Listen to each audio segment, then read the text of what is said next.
안녕하십니까. 오늘은 4월 12일 월요일 아침입니다. 오늘도 화창한 날씨가 계속됩니다. 제 뒤에 있는 배경이 사실은 이게 북이태리에 있는 알프스의 고원지대, 알페디시우스라고 하는 그 고원지대인데, 뒤에 전경이 굉장히 아름다운데 전경이 다 나오질 않군요.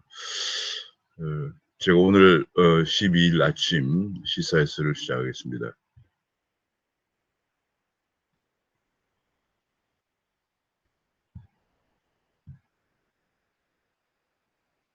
귀에 쏙쏙 들어가도록 경기 기사를 쉽게 해설해드리는 명품 시사회설 4월 10일 아침 시작하겠습니다. 구독과 알림 설정을 눌러주시면 감사하겠습니다. 지금 현재 그 논란이 되고 있는 지금 4차 대유행이 목전에 있다. 그런 문제가 제기되고 있는 가운데 혈전 논란이 있는 아스트라제네카 백신을 30세 미만은 접종을 중단하고 30세 이상에 대해서 접종을 한다는 그런 접종 방침을 밝혔습니다. 지금 우리나라에서는 지금 아스트라제네카 외에는 별다른 백신을 확보하지 못하고 있는 상태이고, 그런 가운데 하루 확진자가 700명 안팎에서 계속 나오면서 제4차 대유행이 오는 것이 아니냐 하는 그런 위기감이 조성되고 있습니다. 그런 가운데서 우리나라에서 확보하고 있는 아스트라제네카에 대해서 혈전 논란이 계속되면서 잠정적으로 중단했다가 오늘부터 30세 이상에 대해서만 접종한다. 그런 발표가 나왔습니다. 지금 현재 접종률이 우리는 2.2%밖에 안 되고 있는 상황이라서 선진국의 여러 나라에 비하면 최하위 100위권 밖을 지금 돌고 있는 그런 상황입니다. 그런 가운데 이제 오세훈 서울시장은 독자 방역을 하겠다. 서울 유흥주점을 12시까지 허용하겠다. 그런 발표를 해서 방역 혼선 우려가 있다는 얘기가 제기되고 있습니다. 지금 방역당국은 유흥주점에 대해서는 영업을 정지하는 그런 발표를 했습니다. 근데 유흥주점도 12시까지 허용하겠다. 이런 오세훈 시장의 독자 방역 지침이 나오면서 우려가 되고 있는 그런 상황이고요. 정은경 질병관리 청장은 원칙에 맞는지를 살펴볼 것이다. 그런 얘기를 했습니다. 지금 현재 물가 상승률이 굉장히 빠르게 올라가고 있습니다. 지금 현재 물가 상승률이 보면은 한국은행 물가 상승률, 우리나라의 소재 물가 상승률이 지금 1.6%까지 올라가고 있고요. 지금 우리나라 물가 상승률이 지금 것이 보면은 그래프가 그리고 미국에는 이제 이게 지금 미국의 우리나라 소재 물가 상승률이 2월달에 1.7%에 올라가고요. 1.7% 올라가고 미국 연준의 그 통화정책 지표로 사용되는 개인 소재 물가 상승률도 1.6%까지 올라가서 한국은행 소재 물가 상승률과 연준의 개인 소재 물가 상승률의 안정목표가 2.0%에 가까워지고 있는 그런 상황입니다. 2.0%가 되면은 통화정책의 변경 가능성이 상당히 높아집니다. 그래서 지금 현재 미국 같은 경우에는 경기가 빠른 속도로 백신 접종이 되고 지금 6, 7월 빠르면 5, 6월 정도에도 백신 국민들의 집단 감염이 된 집단 면역이 된다고 하는 상황이니까 그런 백신 면역 빠른 속도의 백신 면역 확산 집단 면역에 힘입어서 미국 경제가 빠른 속도로 회복이 되고 있는데 한국은 지금 백신 접종도 2%밖에 안 되는 그런 상황에서 오히려 거꾸로 4차 대유행의 위험이 목전에 와 있다는 경고가 나오고 있는 속에서 물가는 올라가고 있기 때문에 지금 상당히 한국은 오히려 물가는 올라가면서 경기는 회복되지 않는 스태그플레이션 우려까지 제기되고 있는 그런 상황입니다. 지금 그런 가운데 제조 가동률은 10년째 뚝 떨어지고 있다. 그런 얘기입니다. 지금 이것이 10년째 떨어지면서 지금 이 문제가 뭐냐면 반도체 이후에 새 먹거리가 나오지 않고 있다. 여기 그래프를 보면은 거의 2016년까지는 빨간 것이 반도체고요. 파란 것이 전체인데 반도체 외에 전체 제조업 생산 능력 지수가 2015, 16년까지는 이제 좀 증가해 오다가 10년부터는 16년에 102, 2015년을 100으로 했을 때입니다. 102. 그 다음에 2017년에도 100이고 2018년에도 103, 2020년에 104 이런 식으로 거의 반도체를 빼고 나면 거의 증가하지 않는 그런 상황. 전체가 이 정도 증가하는데 반도체가 예를 들어서 2016년에 109에서 2018년에 139, 2020년에 183으로 올라가기 때문에 사실 전체 제조업 생산 능력 지수가 1%포인트밖에 안 올라갔거든요. 그러면은 이것이 거의 반도체 생산 능력 지수 향상을 증가를 고려하면은 사실 마이너스 상태로 가고 있다. 이렇게 볼 수가 있습니다. 지금 굉장히 큰 문제로 결국 우리나라에서 서비스 산업은 상당 부분이 도소매 숙박 뭐 이런 쪽으로 도소매 음식점 숙박 뭐 이런 쪽으로 해서 저생산성에 지용되어 있는 속에서 저생산성 저임금 서비스업이 대중을 이루고 있는데 있기 때문에 제조업이 이렇게 생산 능력 지수가 하락하고 있다는 것은 아무래도 제조업 투자가 안 되고 있고 성장 동력이 가라앉고 있다. 그런 얘기가 되겠습니다. 오늘 드디어 이제 그런 가운데 오늘 드디어 4월 12일 날 월요일 백악관에서 반도체 기급회의가 열립니다. 전체 세계 백악관에 그 국가안보보좌관과 국가경제위원장 공동 주재로 열리는데요. 전 세계 반도체 회사 7개, 그 다음에 반도체를 사용하는 구글 등 자동차 회사 등 12개 회사에서 19개 회사가 화상으로 회의를 진행합니다. 지금 이제 오늘 회의가 굉장히 주목이 되고 있습니다. 그래서 아마도 반도체의 지금 반도체 부족 현상, 공급 부족, 반도체 쇼티지라고 그러죠. 반도체 쇼티지 문제를 해결하기 위해서 한국의 삼성전자의 경우에 미국 반도체 생산 투자를 늘려달라고 요구를 압박이 나오지 않겠느냐. 그런 얘기가 되고 있고요. 문제는 이제 중국 입장도 고려해야 하기 때문에 상당히 삼성전자로서는 어려운 입장으로 가고 있다는 얘기고요. 그런 가운데 미국은 이번에 새로 가치동맹 밸류체인이라는 걸 제기했습니다. 얼라이언스 밸류체인이라고 해서 지금 종전까지는 이제 그 글로벌 밸류체인 GBC가 주장돼 왔죠. 근데 지금 코로나를 겪으면서 중요한 변화가 몇 가지 있는데 그중 하나가 코로나 전에는 세계화 시대인데 코로나 이후는 블록화, 지역화 시대다 이렇게 보면 되겠습니다.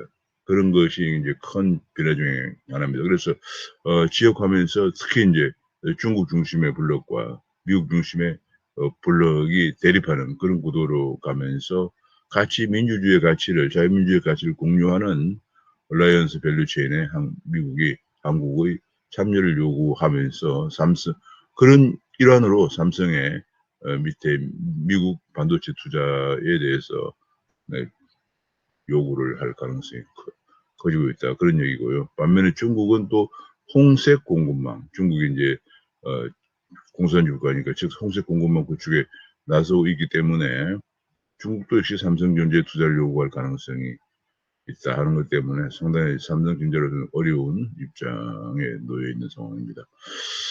지금 여기가 삼성전자 반도체의 텍사스 오스틴 공장 증경입니다. 뭐 대단합니다. 여기에 투자를 확대를 요구하는데 지금 삼성전자는 애리조나주라든지 뉴욕주라든지 몇 가지 조지아주에 한 3개 정도를 두고 지금 어느 주가 많은 더 혜택을 제공할 것인가에 대해서 협상을 진행 중인 걸로 보도가 되고 있습니다.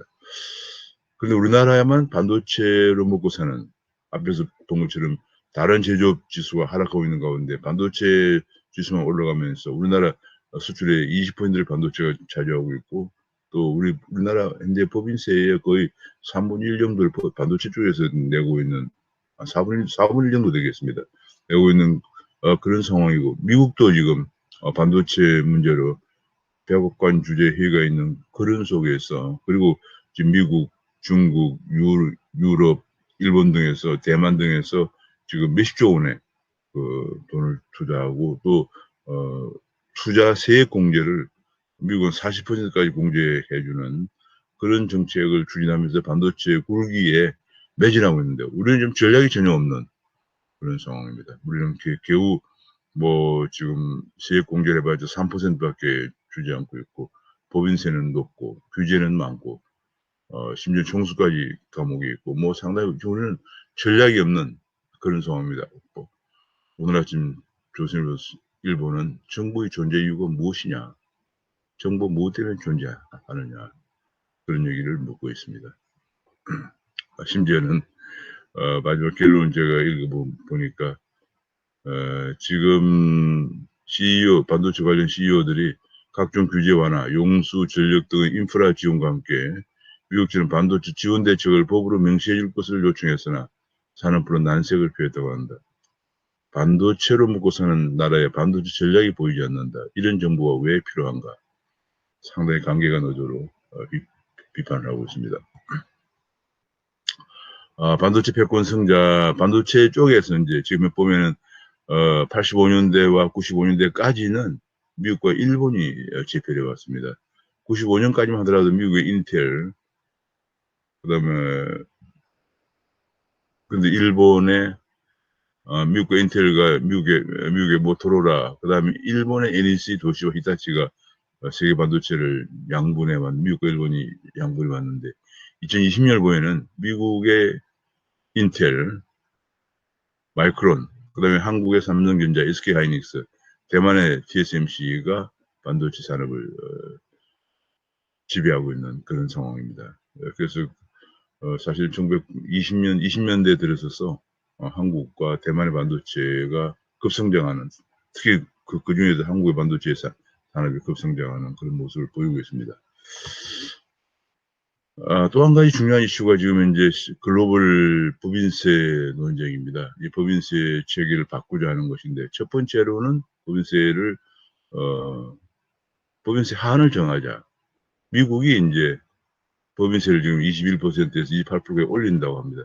워낙 지금 코로나 대책과 경기 부양 대책에 지출이 많아지면서 올리게 되면 다른 나라로 기업들이 나갈 수밖에 없죠. 세금 올라가니까. 즉 21%, 28%, 7%포인트나 올라가면 그 세금을 부담하는 해외에 나가는 게 좋겠다. 트럼프 때는 법인세를 35%에서 21% 낮추는 바람에 연간 600개, 800개 기업 미국으로 돌아와서 일자리를 창출하는데 엄청난 기여를 해왔는데 바이든은 거꾸로 이제 세금을 올린다고 하니까 기업들이 나갈 것이면 거의 명령 완화한데 그래서 거기서 대선 나온 것이 글로벌 법인세 하한선을 정하자.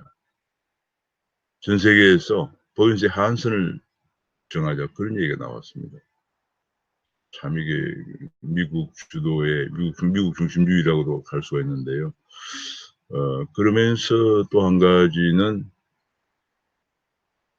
법인세 하한선을 정하자는 것과 그다음에 이 법인세를 지금 이제 그 기업의 매출이 일어나는 국가에서 세금을 내도록 하자. 그런 얘기입니다. 그러면 이제 어떤 얘기 되냐면 미국같이 시장이 큰 국가들, 뭐 우리나라 지금 삼성전자라든지 혹은 LG라든지 SK라든지 미국의 공장이 핸드라든지 미국의 공장이 많죠. 그리고 미국 그 공장이 많은 가장 큰 이유는 미국의 임금비가 비싼데도 불구하고 미국 시장을 보고 들어가는 거거든요. 그러면 미국에서 매출이 일어나니까 법인세를 미국에서 내야 한다. 그러면 미국의 실수가 많이 증가하겠죠. 반면에 우리나라에서는 세원이 그만큼 줄 수밖에 없죠. 그런 문제가 두 가지 문제가 지금 제기되고 있습니다. 근데 사실 두 번째 문제는 사실 몇 년 전부터 OECD에서 논의가 됐는데, 처음에는 이제 그 디지털 기업에 대해서, 디지털 기업들이 근데 구글이나 뭐 애플이나 뭐 혹은 페이스북이나 이런 기업들이 사실은 해외에서 많이 유럽이나 아시아 지역에서도 많이 매출이 일어나지만 세금은 미국 정부에 되거나 아니면은 거의 저희 말하는 그 면세 국가들 흔히 그런 국가들에 이제 본사를 옮기거나 해서 세금을 아주 적게 내거나 뭐 그런 그 서로 지금 세금을 적게 이제 세금이 구조가 법인세가 이루어지고 있기 때문에 특히 아일랜드 같은 데는 이제 그 세금 법인세율이 굉장히 낮습니다. 그래서 많은 아마 구글도 본사가 아일랜드에 있는 걸로 알고 있어요.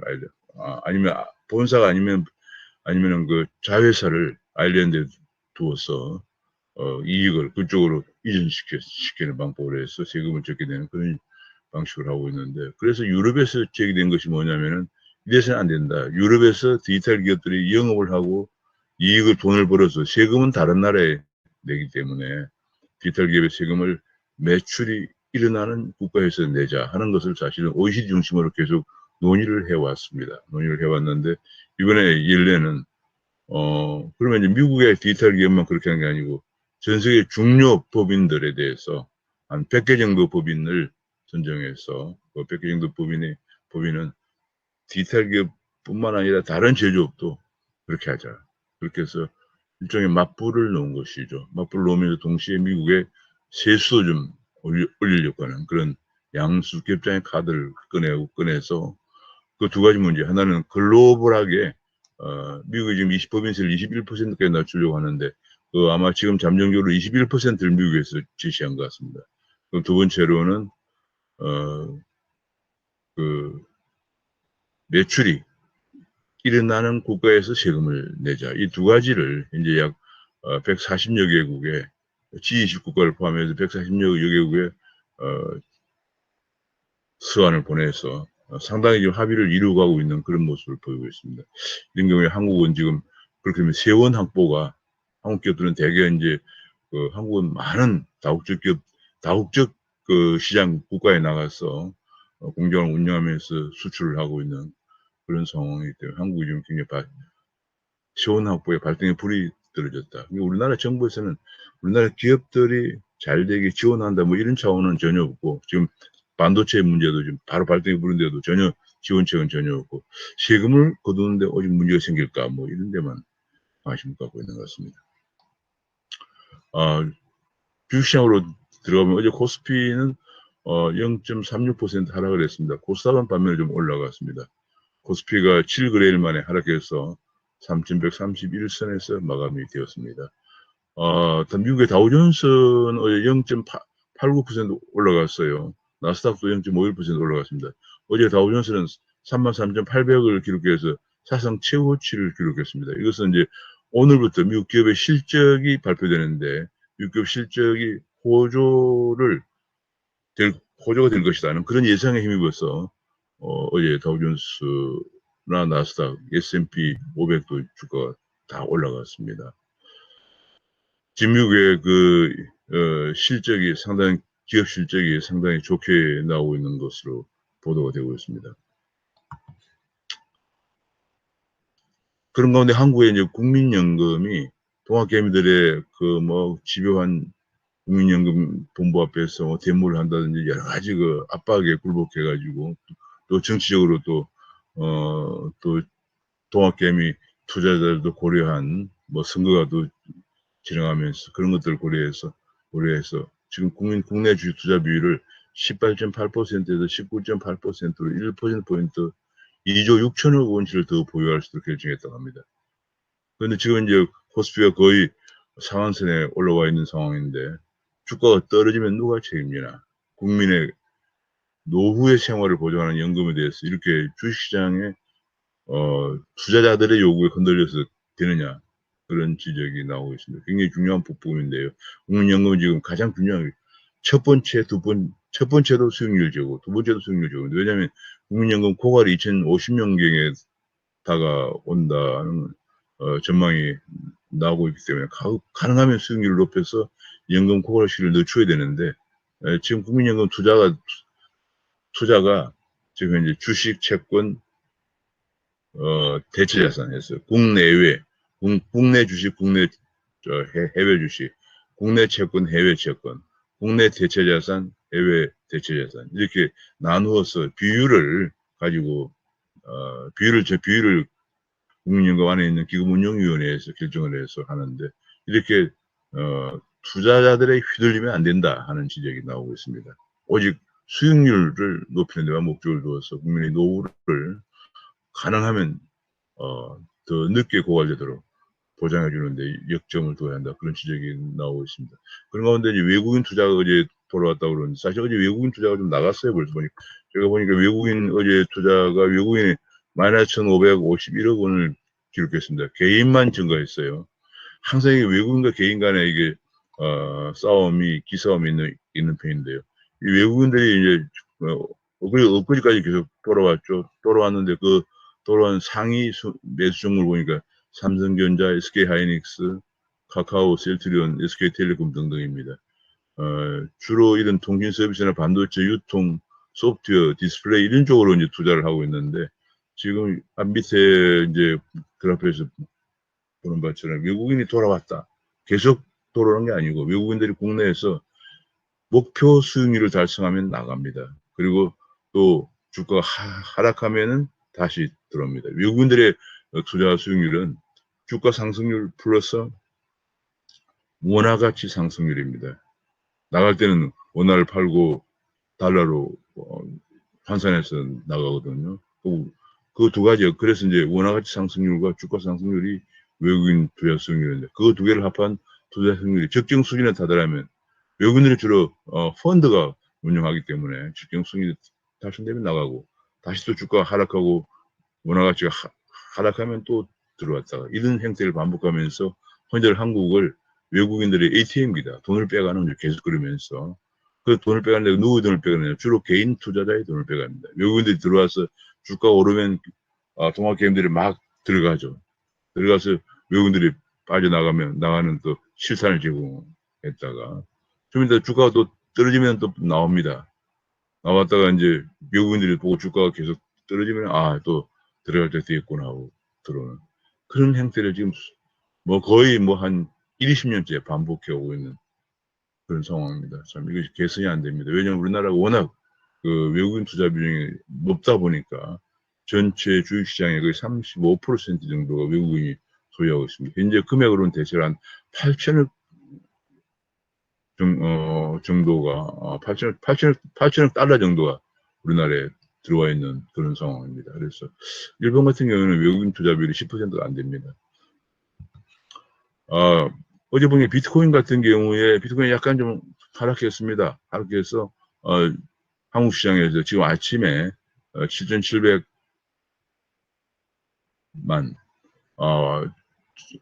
이게 7,700만 7,780만 원, 7,780만 원을 기록했거든요. 어제 39만 8천 원이 떨어졌습니다. 어제는.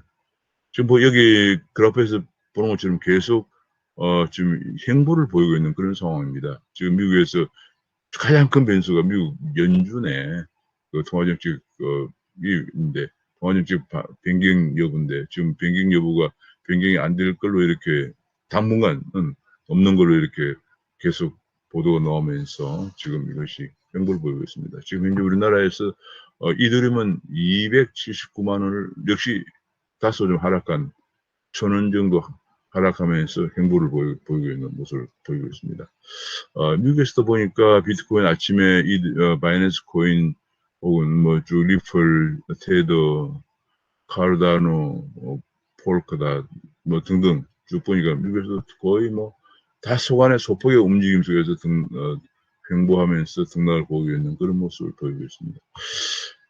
우리나라 주택에 대해서 정부가 이번 선거를 거치면서 국민들이 많은 정말 주택 정책에 대해서 분노하고 있다는 것이 드러나면서 1가구 1주택에 대한 보유세와 과도한 대출 규제 완화, 대출 규제를 너무 강하게 하면서 예컨대 청년들이 집을 살려고 할 때 20%밖에 대출을 하지 못하게 하고 또 바로 입주를 또 하도록 하면서 해서 80%가 내 돈이 있어야 되는 그런 상황이다 보니까 청년들이 80%인 내 돈을 마련할 수가 없죠. 예컨대 뭐 10억짜리 집을 사면 8억은 준비하고 있어야 되는데 그런 청년이 쉽지가 않죠. 그래서 청년들이 완전히 내 집 마련 사다리가 붕괴되었다. 그런 분노가 나오고 있는 속에서 이번 선거에서 여실히 그런 것이 반영이 되었죠. 그래서 1주택 보유세와 그다음에 대출 규제 완화를 검토하고 있다. 그런 보도가 나오고 있습니다. 특히 이제 지금 종부세 4.7 보선 이후에 예상되는 부동산과 대출 규제 정책에 대해서는 종부세 부과 기준을 지금 9억 원인데 좀 더 올리는 방향이 거론되고 있고 1주택자 종부세율은 좀 낮추는 그런 방향, 장기 보유 공제를 확대하는 고령자와 장기 보유 공제를 확대하는 방향으로 검토되고 있고 재산세 감면 기준도 9억 원 이하, 지금 6억 원 이하인데 9억 원 이하로 한다든지 청년과 무주택의 신규 취득 주택에 대한 대출 규제 완화 이런 것들이 지금 검토가 되면서 조만간에 발표될 가계부채 종합관리 방안에 포함될 것으로 이렇게 전망이 되고 있습니다. 공시가 이런 가운데 이번에 당선된 오세훈 시장은 공시가 바로잡기, 공시가 너무 문제가 많다 해서 여기에 대해서 속도를 낼 뜻을 비추었습니다. 그리고 지금 그 공시가 바로잡기는 오세훈과 제주지사 원희룡 지사가 같이 힘을 합해서 공시가 제주지사 전선을 넓혀 나가서 부동산 실정을 공략한다 이런 전망이 나오고 있고요. 또 오세훈 시장은 부동산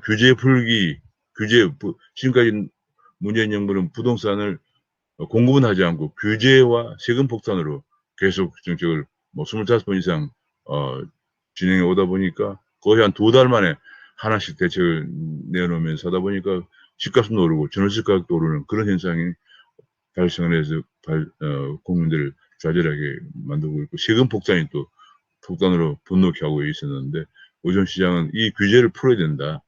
예를 들면 한강변에 35층 제한을 없애고 재건축 기준을 완화해야 된다는 것을 추진하고 있다고 합니다. 그런 가운데서 지금 도시재생사업 그러니까 박원순 시장 10년 동안은 재건축 재개발을 규제하면서 도시재생이라고 해가지고 구도심을 옛날 모습을 유지하는 데 역점을 두었어요. 그러다 보니까 그 도시재생 40여 곳을 그러니까 박원순 시장 때는 재개발 재건축 한 400여 곳을 거의 한 40만 내외 40만 가구 정도 주택이 공급될 수 있는 400여 곳을 재개발 재건축 지역을 지정을 해제해버리고 40여 곳의 도시재생지역을 발표한데 그 도시재생지역은 옛날 도시 모습을 전통을 유지한다 이런 정책을 썼기 때문에 그 도시재생지역이 슬럼화되어 왔는데 12곳이 우리도 재개발하겠다 하고 오세훈 시장께 오세훈 서울시에 건의를 했다고 합니다. 드디어 오늘이 미국의 그 LG와 SK의 배터리 그 분쟁에서 2조 원의 배상금을 SK가 LG에 내도록 판결한 미국의 ITC의 거부권이 바이든 대통령 거부권이 시한이 오늘인데 어제 거부권 행사 마감일을 하루 앞둔 어제 극적으로 합의를 했다고 합니다. 합의 내용은 SK가 현금 1조 원과 로열티 1조 원으로 총 2조 원을 지급하기로 결국은 합의를 해서 앞으로 10년간은 이제 모든 소송을 취하고 앞으로 10년간 소송하지 않기로 이렇게 합의를 봤다고 합니다. 이것은 이제 미국의 최태원 국방부의 회동과 또 수뇌부의 비밀협상에서 있어 극적으로 이제 타협을 본 건데 그 과정에서 USTR 대표가 또 화상회의로 LG와 SK 사장과 화상회의 협상을 설득했다. 그런 얘기가 나오고 있고요. 결과적으로 SK는 명분을 살리고 LG는 실리를 얻었다 하면서 또 앞으로 이제 전기차 시대를 앞두고 미국의 배터리 자립 압박도 통했다. 그런 분석이 나오고 있습니다. 결과적으로 이제 내전을 봉합하고 K배터리가 중국의 뺏긴 시장을 탈환을 시동할 차비가 마련되었다. 그러니 현재 배터리 시장의 점유율은 중국의 CATL이 24%, LG 에너지 솔루션이 23.5% 쭉 나오고 있습니다. 그 다음에 이제 삼성이 5.8%, SK이노베이션이 5.4%인데 사실은 CATL 중국은 중국 시장이 굉장히 크기 때문에 중국 시장을 빼고 나면 사실상 LG 에너지 솔루션이 세계 배터리 시장의 1위를 점유하고 있는 그런 상황입니다. 그래서 LG는 5조를 들여서 GM과 합작 공장을 미국에다가 만들고 SK 조지아주에 2조 7천억을 들여서 추가 투자한다. 그런 얘기가 나왔습니다. LG 오하이오 공장도 내년에 가동하고 SK도 폭스바겐 포드의 공급을 확대한다. 그런 얘기인데요. 결과적으로 미국에다 공장을 더 짓고 미국의 배터리를 더 전기차 배터리를 공급한다. 그런 얘기거든요. 그래서 결과적으로 이번에 승리는 누구냐? 미국의 일자리를 만들어내고 전기차 산업의 촉매제를 제공한 바이든이 승리했다. 그런 얘기가 나옵니다. 어제 USA DR이 중계를 해서 결국은 바이든이 투자와 고용에 대해서 승리를 했다. 그런 얘기가 지금 나오고 있습니다. 그런 데 비해서 또 한 가지는 우리나라에서는 지금 미국이나 유럽은 모두 다 미래차 소프트웨어 사활을 걸 겁니다. 지금 이제 앞으로 점점 차량이 전장 부품의 비중이 증가를 합니다. 전장 부품의 비중이 증가하면서 소프트웨어의 비중도 지금 2017년에 10%에서 2030년 30%까지 올라갈 것으로 전망됩니다. 왜냐하면 이게 자동차가 전부 지금 전자 제품화 되면서 거의 또 이제 앞으로 전기차 비중이 자율주행차 전기차 비중이 높아지면 반도체 중심으로 한 전자 부품의 조립체가 되는데 그런 과정에서 소프트웨어 역할이 굉장히 소프트웨어 비중이 커지고 있는데 한국은 이 소프트웨어를 개발할 인력이 부족한 상황이다. 인력이 개발이 안 되고 있는 상황이다. 연구개발도 안 되고 있다. 그런 지적이 나오고 있습니다. 지금 우리나라 앞서 반도체 부문에 대해서 우리나라 산업부에서 별다른 산업 정책이 없다. 미국이나 유럽이나 대만 같은 데서 국가에서 뭐 엄청난 투자를 하고 또 세액 공개도 해주고 있는 정책을 하는 데 비해서 우리는 그런 별다른 정책이 없는 것에 대해서 조사를 위해서 이런 정부가 왜 필요한가 그런 지적도 했지만 앞으로 자동차 부분에 관해서도 미래차에 대해서 정부는 정말 세금만 부과하고 규제만 하고 노조들만 친노조 정책만 할 줄 알았지 산업에 대해서 전혀 지원하는 것을 거의 금기시하다시피 하고 있는 상황입니다. 이렇게 한 가지 또 GPU가 지금 분기를 보이고 있다. 지금 현재 그 암호화폐 가격이 급등을 하면서 암호화폐 채굴 산업이 활성을 보이면서 GPU 수요가 크게 증가하고 있는데 앞으로 이것이 국내 인공지능 사업에도 GPU가 필요하기 때문에 대란 조짐이 보이고 있다는 얘기가 나오고 있습니다.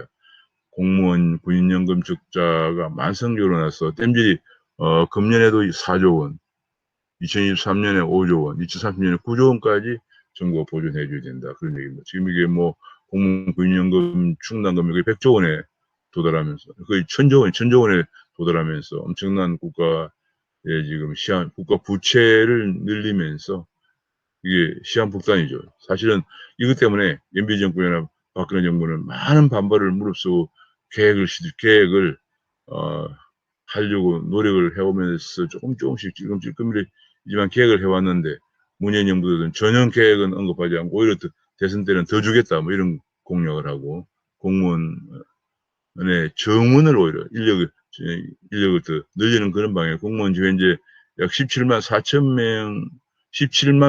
명을 늘리겠다고 오히려 공약을 하고 있는 그런 상황인데 뭐 재정은 전혀 지금 문재인 정부의 특징을 보면은 정치의 특징을 보면 재정은 안 적이 없습니다. 뭐 다음 세대가 우리가 다음 세대가 더 세금을 부담하든지 아니면 재정 위기가 오든지 관심도 없고요. 또 기업을 지원하는 건 전혀 관심도 없습니다. 오직 그냥 파퓰리즘으로 큰 정부를 지향을 하고 돈을 퍼주고 기업을 규제하고 노조의 기득권을 강화하고 뭐 심지어는 해고자 실업자도 노조원이 되어서 유급 노조원이 되어서 사업장을 전개해서 파업도 할 수 있다. 뭐 이런 법안을 통과시키고 뭐 너무 극명하게 정책의 방향이 지금 드러났습니다. 이미 드러나고 있는 그런 상황입니다. 자, 그런 가운데 금융시장도 떼법이 자꾸 들고 있다. 지금 앞서 말씀드린 국민연금의 투자원칙도 훼손되는 것도 문제지만 각종 최근에 금융소비자법이라든지 지금 준비 안 된 금융소비자법 때문에 대혼란을 가져오고 있는 데다가 또 정치금, 또 서민금융 지원해가지고 각 은행들 보고 2천억씩 내놓으라고 한다든지 말은 자발적 투자지만 전부 이런 것들 해서 너무 정치금융이 횡행하면서 지금 금융에도 떼법이 성행하고 있다. 이러면 결국은 금융산업의 경쟁력이 계속 추락할 수밖에 없는 거죠. 우리나라에서 그나마 서비스업 중에서 도소명 음식점 숙박업이라는 저생산성, 저임금 서비스업이 만연돼 있는 그런 속에서 그나마 경쟁력이 있는 서비스업이 금융업인데 이 금융마저 지금 정부의 정치금융, 과거에는 관치금융이라고 했는데 문재인 정부 들어서 등장한 용어가 정치금융이라는 용어가 등장을 했습니다. 그러면서 금융산업도 더욱더 지금 휘청거리고 경쟁력이 떨어지고 있다. 그런 분석이 나오고 있습니다. 지난번 박원순 서울시장 재임 중에 시민단체 3,339개를 먹여 살렸다. 3,300개를 먹여 살렸다. 그런 얘기가 나오고 있습니다. 그러다 보니 시민단체가 급증했죠. 2016년에 1,400개 있던 것이 2020년 3,339개를 증가했단 말이에요.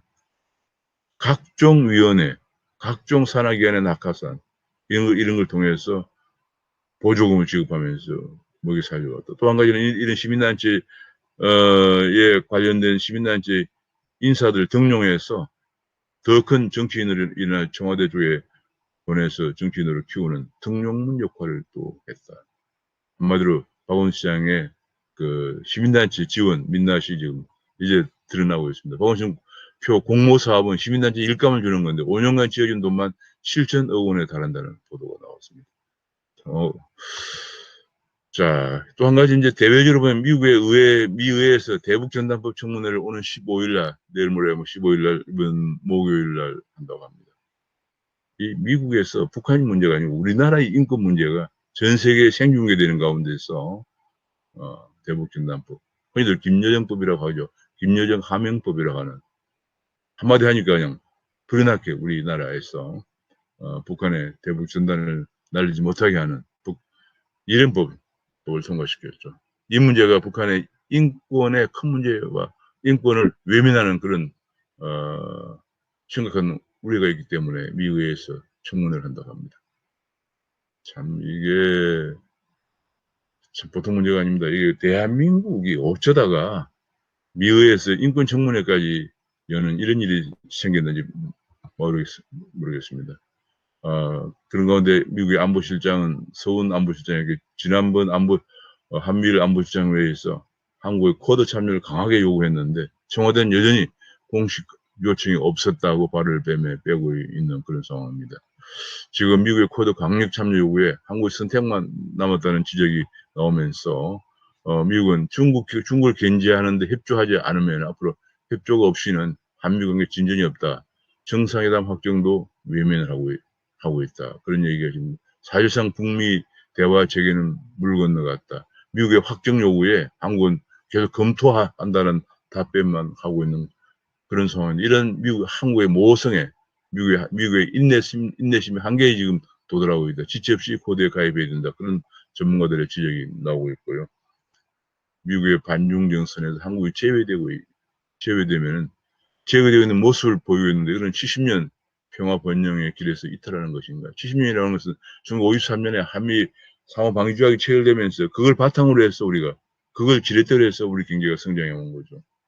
미군이 한국에 주둔하면서 우리의 방어에 튼튼한 방어벽을 소위 말하는 인계철선 역할을 해줬죠.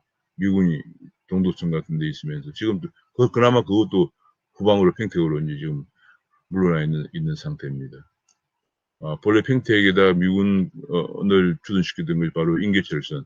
그렇게 되면서 북한의 남침을 방어하려고 했던 것인데 지금 여러 가지로 지금 많이 그렇게 무너지면서 그때부터 그 지난 70년 동안 평화 번영의 바탕이 되었던 길을 이탈하고 있는 것인가 하는 지적이 나오고 있습니다.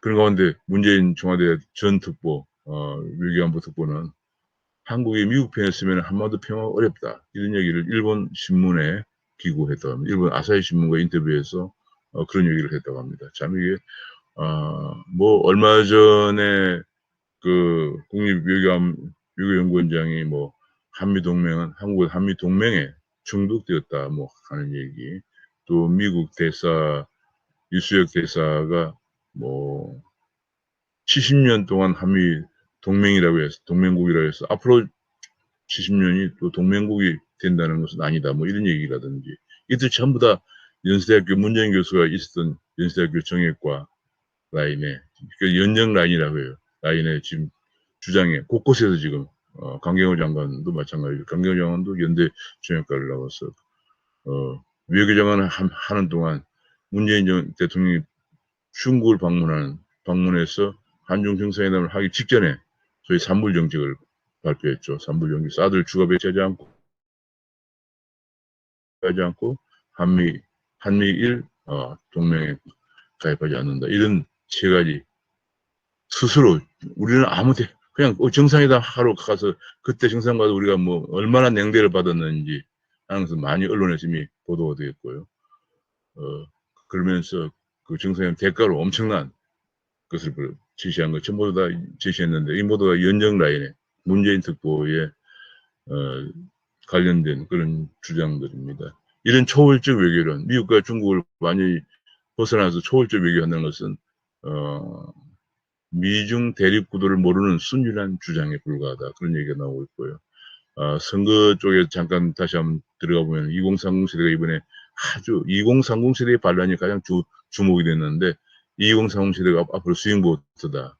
앞으로 이제 공정과 미래가 젠더가 새로운 가치로 부각될 것이라는 지적이 나오고 있는 가운데, 여전히 나만 옳다는 갈라파고스 민주당 형태가 여전히 보이고 있다. 집값은 남 탓을 하고, 검찰 개혁은 검수완박만 강행하고, 뭐 부동산도 그렇고, 지금 박원순도 지금 뭐 여전히 박원순 피해 호소인이라고 얘기하는 사람들 아무런 변화가 없고, 이런 나만 옳다는 갈라파고스입니다. 내로남불 정당의 모습을 보이고 있다는 얘기가 나오고, 최근에 그 초선 몇 사람이 반성문을 내자 강성 친문들이 일제히 공격하는 이런 걸 보면서 여권이 과연 미래가 있겠느냐, 그런 지적도 좀 나오고 있습니다.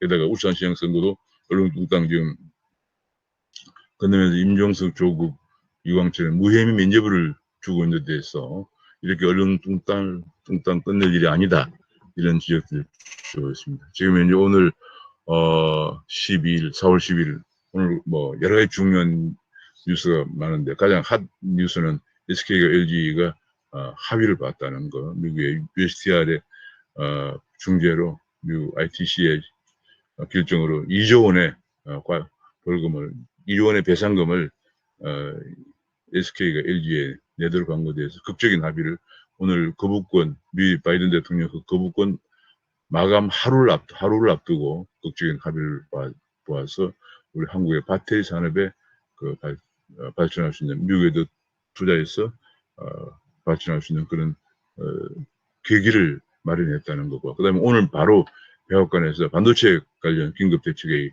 세계 19개 큰 회사들을 대상으로 반도체 화상회의를 통해서 반도체 문제를 지금 논의한다는 얘기인데, 앞으로 이 반도체를 논의하는 과정에서 이제 동맹 가치 사슬, 얼라이언스 밸류 체인이라고 하는 ABC라고 하는 그런 용어를 들고 나오면서 중국과 미국 간에 이제 블록과, 이번에 가장 큰 것 중에 하나가 코로나 이후에 가장 큰 것 중에 크게 나는 한 두 가지인데, 하나는 세계화 시대에서 블록화 시대로 간다는 거, 그리고 블록 간의 쟁패가 심화되고 있다는 거. 그다음 또 한 가지는 지금 그 코로나 때 워낙 많은 정부의 재정들을 풀면서 큰 정부로 가고 재정을 풀고 하면서 긴급 구호 자금이다 뭐다 많이 풀면서 각국의 재정 사정이 어려운데, 이것들을 해결하기 위해서 지금 글로벌 법인세 체계 개편이 논의가 되고 있는데, 기업들이 매출을 일으키고 있는 국가에서 세금을 내도록 하고 법인세 체제 하한을 정하자는 것이 미국 주도로 진행이 되고 있으면서, 우리나라는 수출 중심 국가고 또 다국적 큰 시장에 기업들이 많이 진출해 있는 그런 입장에서 우리 정부의 세원 확보가, 지금 그렇잖아요. 한국도 지금 재정이 적자가 계속 쌓이고 국가 부채가 늘고 있는 속에서 세운 확보 문제가 굉장히 중요한 문제다. 그런 가운데서 우리 정부는 전혀 기업에 대한 지원은 전혀 검토도 하지 않고 있는 그런 상황에 대해서 안타까운 기사들이 많이 나왔습니다. 오늘 이 말씀을 여기서 마치겠습니다. 감사합니다.